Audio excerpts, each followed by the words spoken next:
you Been go. a long time, but we're Hmm. back. Woo! And I don't even remember what was on the last episode. It's been a Yeah, long. It's man. been a We while. talked about so Oh, right. much. Holly was the DM. Hmm. Whoa, that's right. Yep. Hey, everybody in the chat. Uh, thanks for popping up. You type stuff, it'll show up on the screen. We'll try to address it as it comes. Also, in the top left of the screen, you'll see a little tracker thing. So if you follow or you give us bits or anything like that, Remisis, that must be a glitch in the Matrix. So it's stuck all the way. That's weird. I hope my computer isn't messing up. So episode 136 took place at PAX East 2019. It was a live show. Indeed. And we had a correspondent at this event. Shauna Nakasone was there. Shauna, what was PAX East like? Was it good? Hold on, you're muted, I think. You did. Huh. There you Weird. There Okay. we go. Busy. Busy Busy. and crowded. A lot of running around. Did not get sick though. That's good. That's good. Vixen, I'm leaving it in the background because I think it's cool. So that's all. So Shauna, what did you think of PAX East? How was it? It was fun. I always like because it's so close to where I am. It's just like it's such a casual con. Hmm. Ran around with people, did a couple panels. Exciting stuff. Did you go to the Q&A? I did not. I think it was coming a little bit too hot off of the panel that was on in the afternoon. Sorry, Remisis. Rip. Guess nobody has reported on the Q&A yet. Yeah, it's surprising. It's dicey. It's always dicey as far as like recording and for It is always PAX dicey panels. on Dice Camera Action. Hmm. I would guess. I wonder if the Mhm. Q&As are a little repetitive. You know what I mean? Possible. Like the Q&A that we all went to at PAX Unplugged was very thorough. And by the end, it Sure. was like there was no questions left to be asked. So I kind of wonder if PAX East had a lot of repeats. You know, maybe, maybe not. I don't know. Who knows? I have Maybe, no clue. maybe there's a bombshell. Yeah, Bomb it hasn't been track. reported on. Right. God. So Shauna, you didn't attend this show live, right? Like the Dice Camera No, Action. it was Yeah. could only go Friday.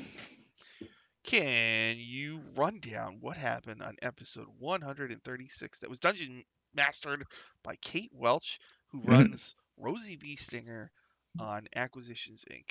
Mm-hmm. Much like Vixen the Tech noticed, it was DCA clue as they received a mysterious letter Mm-hmm. from Bee Stingers Mm-hmm. that Rosie was killed, and that there were 4 other Bee Stingers that they thought were the culprit.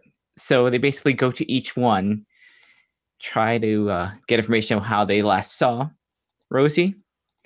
Strix does not believe it at all, just completely says that Rosie's alive. After some brief investigation and a lot of skill checks and pushing their luck with the DM, possibly, they find out that Miss Pheasant is the one that tried to kill Rosie with a trapped scroll of protection, who turned out to be a demon. It's usually Who they? Yep. Grisro, right? It's Mm-hmm. a Yeah. demonic minotaur Yep. that's 20 feet tall. Are they all 20 Living feet siege tall? engines. They're big. Yeah. Gosh, it's funny. I've run them a bunch of times, but I don't think I ever described them properly. Yeah. 20 And feet then tall, yeah.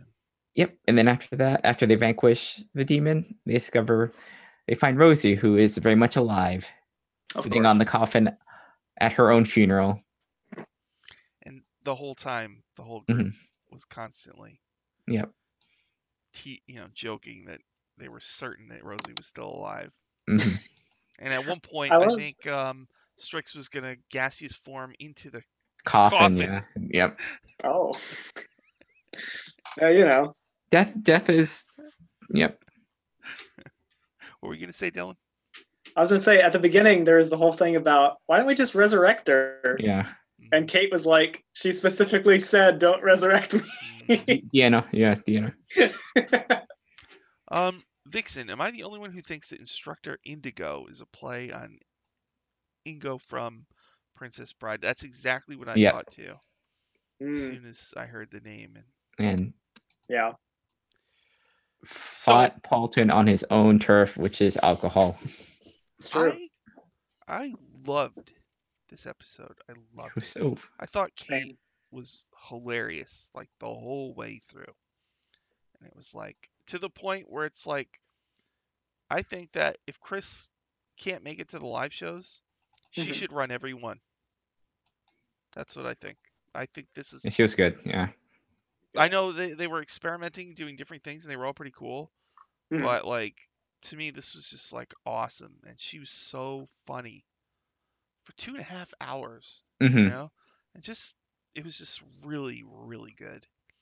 And I would like to see every single time. I would. Oh, Remises, Kate was pretty amusing with how she continued to insist she's really dead every time Yeah. Strix was in denial. Yes. Yeah. She was. I'm very dead. She's very That's right. She made Holly roll and she got like 16. She's like, she's dead. Still dead. Yep. Still just dead. make the ultimate way of messing with your players. Just like roll that. Stare at it. It's like, yep. Yep, dead. I guess the only downside, I guess, to the con games is when Chris isn't there, it feels like nothing. There's not going to be a major development. Mm-hmm. It's true. It's not filler, but it's not. It's not like it's. Shemeshka's not going to show up. It won't be like the first Unplugged show, which is just like shit happened. Yeah. So I mean, I would like it if Chris would do some of them. I don't know. Maybe he just doesn't. They're doing a lot. It's quite a few. They're doing quite a few live shows. So yeah, they do like it seems like every couple months there's like a live show because it's like yeah. So it's just like, I guess if he doesn't go to the con, what are you gonna do? Mm-hmm. Yeah. But that would be, I think, the only drawback to the live shows is just I do like they don't count like in a major way. They don't count, but I think it's also like they get to play around a little bit. Like this is a murder mystery sort of thing. This was like a mini clue. Mm-hmm. The other ones were like a therapy episode. Though I think maybe with a little planning, they could tackle things like things that fell by the wayside, like a story that kind of got forgotten about. They could hand that over to Kate and just say, "Please resolve this." They could try doing something like that because there's like a million plot threads out there that maybe they're never going to get to. Mm-hmm. Like at the PAX Unplugged game, they brought up the Polton's wife and the Diath's former comrade thing. Has not come up again. That's not going to come up, but that will definitely come up. I think at some point. That's too surprisingly. Yeah. Remises says, I think Chris might still DM them for PAX West since that's local for him. Mm-hmm. Maybe the D&D Adventure Module promotion stream. Yeah, I think definitely. Definitely for the the Descent. Chris is going to be there, so there might be multiple things. Who knows? Yeah. Who knows what the format is of that one this time? The Descent. They just released just a picture today, and it looked like scheduling. Yeah, an angel. A blind angel. It's it looks like what are the Avario or something like that? The winged elves. The winged elves is an Avario. True. Right. And a bunch of like the hands are tinted. Obviously like fiendish. Yeah, fiendish. Yeah. Yeah. So it's like, so is this going to be a Nine Hells thing? That was my first. That's my thought. The Descent. Yeah. I always wanted an adventure where you go through each of the 9 layers of hell. Oh yeah. So I'm kind of hoping that just get like wild with that stuff. That would be just based on like context clues and what some of the people who are going there have tweeted out. It sounds like it has to do with a fallen angel, maybe. Mm. So It would be definitely nice to have things an adventure that like, because there's so many devils and outer That's planes true. things in the Yeah. Mordenkainen book that haven't like shown up in that many of the other published adventures. It'd be good to have those, and some of those are real scary and just powerful. There's a lot of cool shit in Hell, Mhm. and just in the lower planes in general. Yeah, They did, So they did go gosh, way out of their way to detail Moloch in that's true. Mordenkainen's, and he That's very doesn't run true. a lair, but he has appeared in a number of adventures, and he has a pretty cool situation right now. So maybe Moloch will be like a big. He's also And like disposable as far as the villain goes because he doesn't run a lair. So it's if you true. kill him, it's not going to affect the continuity. Although maybe this is about Moloch retaking a lair or two. Oh, who knows? But Man. and the other thing is they've been using devil stuff. Yeah, yeah. Most of the adventures that they published so far, there's some kind of devil thing. Because in the in older editions, it was always demons, demons, demons, Yes. demons, always, always, always. And in this edition, I'm very happy that Which they focused on devils because devils are cool honest, too. You know. honestly, I think devils are scarier to me than demons. I think being secretly taken over by like fascist fiends from another plane Mm. is scarier to me than demons. Okay.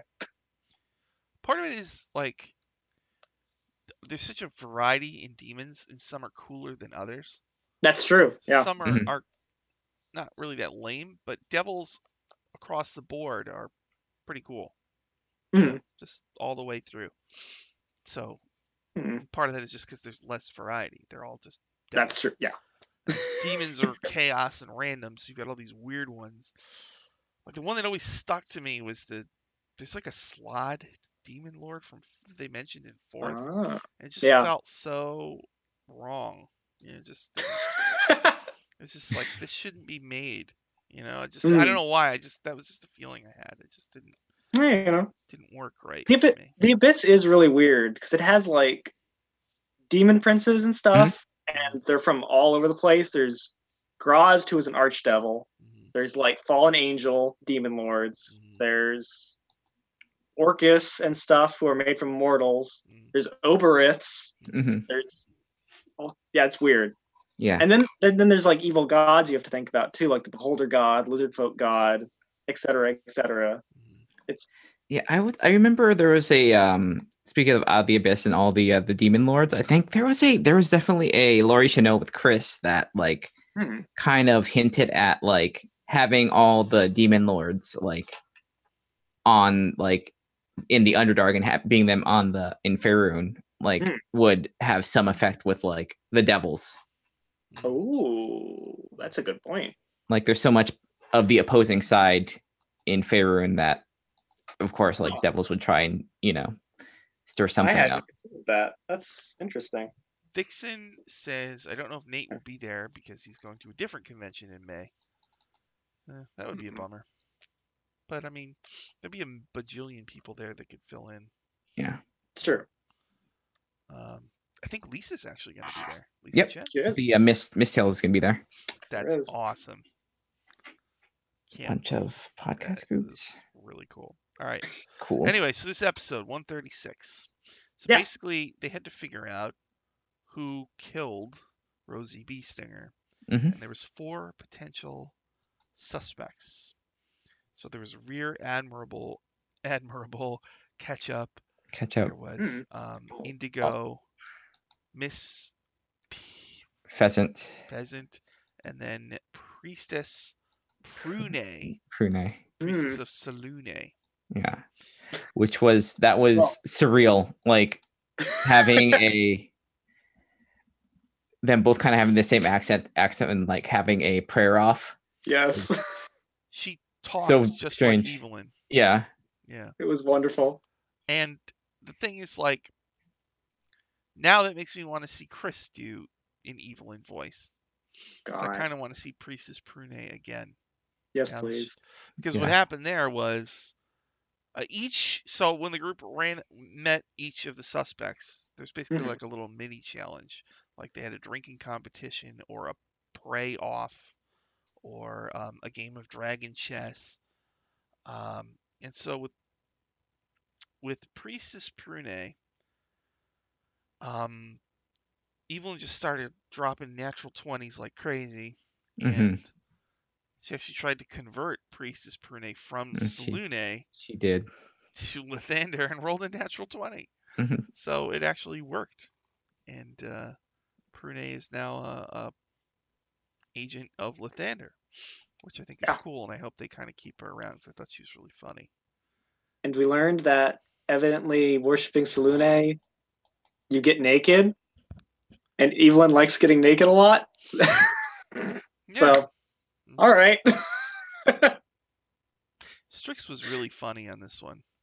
Was just his Miss Pheasant, trying to be seductive and at the same time trying to like keep Miss Pheasant at a distance and licking her elbow. Yep. Mm-hmm. It's just like this episode and the next one, the group is really like loose and funny. Oh yeah, I really liked it. Remisis says there are multiple connections Chris could use for them to go to hell. Strix's connection to Asmodeus, Jim's clone being banished there, Ashtown being there, and possibly Simon version 1's soul being sent there when he died. Yes. God, I would hate it if there ended up being 2 Simons on the show. I would hate it. Oh God, that is your nightmare.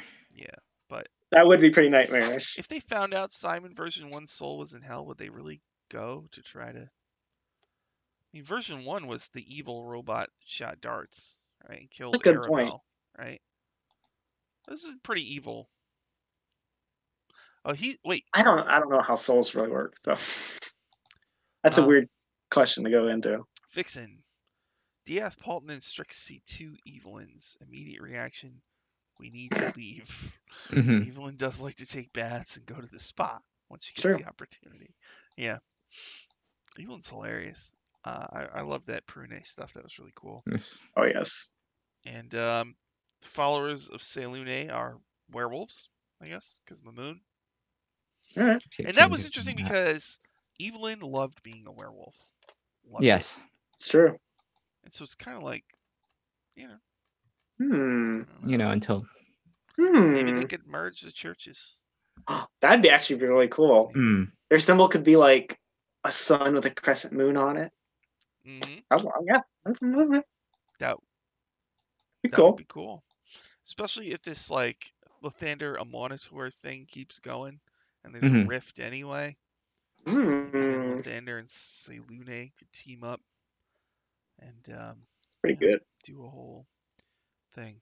Remises Prune is a werewolf, possibly. I wonder if Lathander will let her stay one, since Evelyn had to give up lycanthropy because the crew convinced her it was evil. Otherwise, I guess maybe the crew convinced her evil in Lathander. As long as she doesn't, eat babies. I hope there's a situation where she's gonna need to be a werewolf again. Oh my God! I don't know why, but maybe to infiltrate other werewolves, or maybe she got to track somebody. And she could. I mean, if she really wanted to, she could. Strix could polymorph into a wolf and it'd be like that, but she wouldn't be, rampaging. I think, as werewolf, she was resistant to non-magic items. Yeah. Big boost. That's a hard. Yeah, I've had that issue. Like, players contracting like lycanthropy and just like they're liking this too much. I gotta. This can't. I have a character who got turned into a slod, and that was interesting. They're actually still a slod at this point. That's cool. So, it's pretty cool. That's very cool. Apparently, Diath is the inventor of dragon chess. Well, as far as I know. Two players who have no idea how to play dragon chess playing dragon chess. You can learn. It's in the old Dragon magazines. Yes, it's they did a gigantic article, and I've never gotten anywhere with it. It's too much for me. I can't wrap my head around it. It's cool though. It's 3 chessboards above. You need to do like a dragon chess tournament on Hell's Rebels because like 3 of you guys are proficient in it, aren't you? Yes. God. But I think tennis is our game. Oh, okay. Yeah, we have tennis. Remises says Donar is a werebear, and those are lawful good. So maybe I Yeah. definitely think it could. Well, I mean, as far as just like in D&D, I think it would work fine. But like, yeah. as far as would Lathander not like, the problem is that she almost ate a baby. Remember? Yeah. It's true. I And guess if you Lathander wouldn't like, like if you that. make, I guess if you make sure to like, take the precautions to like tie, to like secure yourself during full moons, it's you're not doing any harm necessarily. Stray Cat was asking. Okay, it's a D&D question. Do you create your own characters with your own powers? Yep. It's a whole thing. You get the player's handbook. You got to pick a race and a class, like dwarf, elf, half orc, human. Then you pick a class like wizard, fighter, cleric, rogue. And then each one has their own little deals. And there's different types of rogues, different types of fighters, and you pick the one you like. And as you gain levels and experience points, you get more cool things that you can do. Yeah. And hey, magic items too, which give a whole new layer of crazy new things. And the fun thing about D&D, Stray Cat, to me, is it's not like a video game. You can do whatever you can think of. That's the fun part. It's true. But you got to, you're playing with other people. So, I mean, one jerky person will ruin it. So you got to pick the people you play with real careful. That's kind of the hard part. But if you get like 4 or 5 people and you're all friends, you're all, it's awesome. It's a really great way to like just spend time with people. Alcapan. Selune's sister and nemesis is Shar. That's right. With Lathander, they can team up against her. Evelyn could lead a crusade. That's a really good point. And Vanrik Moonstar, the dude in the Shadowfell version of Waterdeep that they heard about, used to be a paladin of Selune before he fell, and he's in Dungeon of Mad Mage. I didn't even think of that. That could be interesting, actually. That could be really interesting. Stray Cat, most of the rules are online for free. So if you Google D&D basic rules, I'm pretty sure you'll find it. You can also get the starter set for like $15 on Amazon, which is all you need. That'll give you everything you need to play. But you do need at least one other person to play. So that's true, yeah. And it's not something you have to do online. You can just do it at a table with other people. So whatever works for you. Okay. Is there any other notes that I had on this episode? Oh, Rear Admiral. Yes. Butt Captain. I liked it. Thought it was fun. You like butt captains, Sean? Sure. It was. I thought this was a freaking hilarious episode from start to finish. I agree. And if I was in the crowd, I would be guffawing. Oh. Chuckling heartily. Like when I was in like 8th grade. That's a long story. I had to leave it. I had to leave a theater because I couldn't stop. All right. I got in trouble. All right, people. Guess what? That was episode 136. All right. So the one after this is 137. So basically, we're gonna hit the stop streaming button. All right. Change the thing, and then we're gonna go again. So stick around. If you're on Twitch, if you're on YouTube, just jump to the next video and continue this journey with us as we tackle episode 137 next. So thank you all for watching. Thank you everybody in the comments who made comments. And we'll see you much later. All right, goodbye. Goodbye. Goodbye. Don't forget us. Please. Bye.